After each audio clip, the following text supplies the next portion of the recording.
Okay, let's do the second half of the Chapter 3 review. Use Descartes' rule of signs to state the types of zeros, and then find all complex zeros for f of x equals x to the fourth plus 2x cubed plus x squared plus 12x plus 20. So the Descartes' rule of signs says that the number of positive roots you can find is equal to the number of changes in signs or reduction by an even number.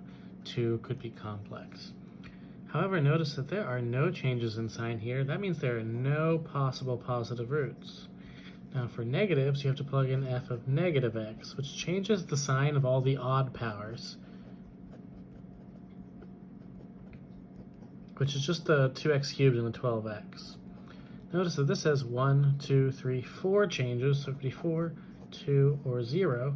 And then the complex roots, if there are 0 and 4, there are 0, 0, 2, 2, 0, 0, and 4. You hope it's not the 4 complex situation, but let's see what our possible roots are. All the factors of 20 over all the factors of 1.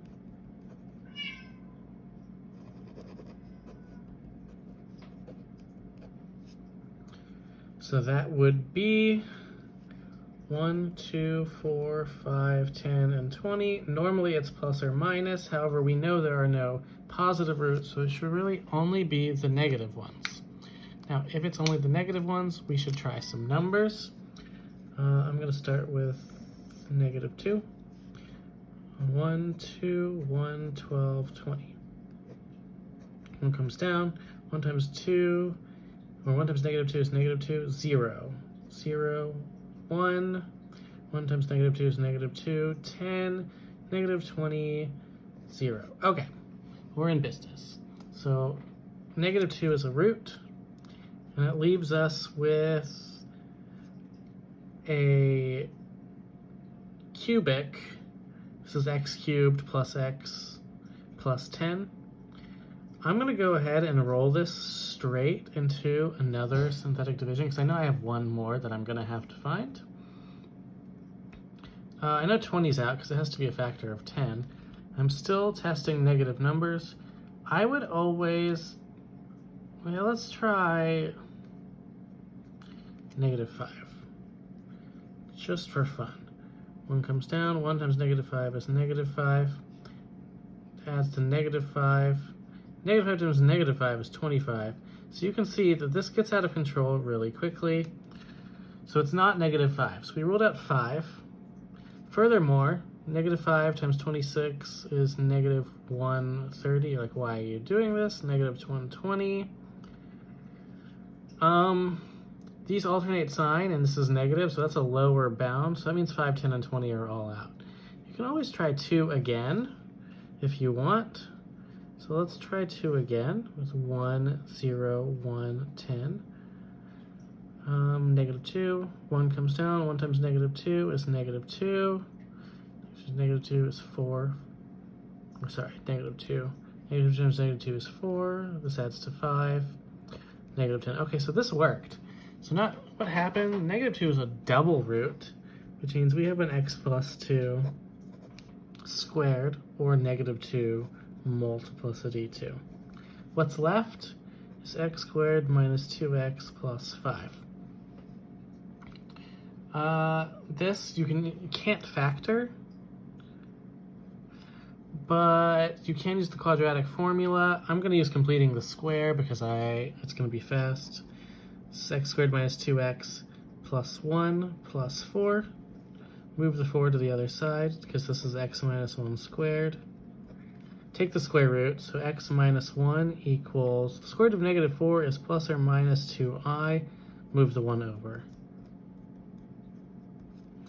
So we have negative 2 is a double root, and then our other two roots are 1 plus and minus 2i. So we have negative 2 multiplicity 2, then 1 plus 2i, and 1 minus 2i are the roots. This is one of the harder problems to do. Complex roots are just slightly harder to find. If they have complex roots, it reduces the amount of things you have to work with, but overall it's not too bad. You can always use the quadratic formula over here if you don't like the way that I did that problem. Now let's look at 17b. for f of x equals 6x cubed minus 13x squared minus 10x plus 10, show all roots are between -2 and 3. So we need to show that -2 is a lower bound. We need to show that 3 is an upper bound. To do that, I need to use that thing that I just talked about up here with the -5, where the signs alternate for -2. So let's show that. So 6 comes down. 6 times -2 is -12. They add together to -25. This becomes -25 times 2 is 50, 41, -82, -72. So do you see that they all alternate sign? That means -2 is a lower bound, which means there are no roots smaller than -2. For positives, I need them to be an upper bound. I need it to all be positive. So 6, -13, -9, 10. 6 comes down. 6 times 3 is 18. -13 plus 18 is 5. 5 times 3 is 15. This adds to 6. 6 times 3 is 18. Is 28. Are they all positive? Means 3 is an upper bound. If -2 is a lower bound and 3 is an upper bound, which means no roots are bigger than 3, no roots are smaller than -2, then that means the only place the roots can be are between the two of them. So that's what you have to show. You need to show that there are no roots smaller than -2 or bigger than 3. That implies they're all between them. And lastly, I want to check in on a rational problem. I didn't put a there may be a graphing rational problem, but you're really going to use the features to get it. So it's more important that you're able to do this. So state all asymptotes and wholes of this function up here. So first off, we need to factor everything. I'm going to go ahead. Actually, we'll see. Let's see what this factors into. I believe 2 is a factor of the numerator.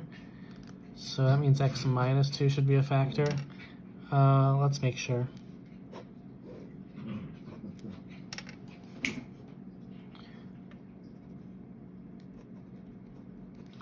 One comes down, 1 times 2 is 2.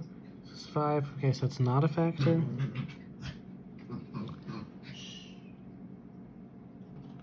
Okay, so 2 is not a factor. Something is a factor, though. It's -2. Sorry. -2 is a factor. So we have 1 come down, 3 plus -2 is 1. 1 times -2 is -2. They add to -12. -12 times -2 is positive 24. Okay, so that means this factors into x plus 2 times x squared plus x minus 12 in the numerator. This is a basic factoring. It's positive 4 and -3. So the numerator is x plus 2 times x plus 4 times x minus 3 over the denominator is x plus 4 and x plus 1 because they add to 5 multiplied to 4. So my x plus 4's cancel, so this reduces to x plus 2 times x minus 3 over x plus 1, given a whole at -4. And so the reason we have that is when it cancels out, it creates a hole. We have to plug in -4 to the remainder to get -2 times -7 over -3. So that's 14 over -3, so -14 thirds. So our hole is at -4, -14 thirds. Our vertical asymptote is whatever's left in the denominator set equal to 0, so x plus 1 equals 0, so x is -1. Now we either have a slant or a horizontal. Because the original numerator was bigger by 1, we're going to have a slant asymptote, no horizontal. And to do that, we need to do long division. So that x plus 1, -1, has got to go into these two multiplied together, which is it's x squared, so 1 minus x minus 6, so 1 comes down, times -1 is -1, it's -2, and you only care about the first two terms, so the slant asymptote is y equals x minus 2. How did I get the 1, -1, and 6? By multiplying these two together, it's the coefficients. So this is an example of a rational, and Then there's chapter 5, and that's it.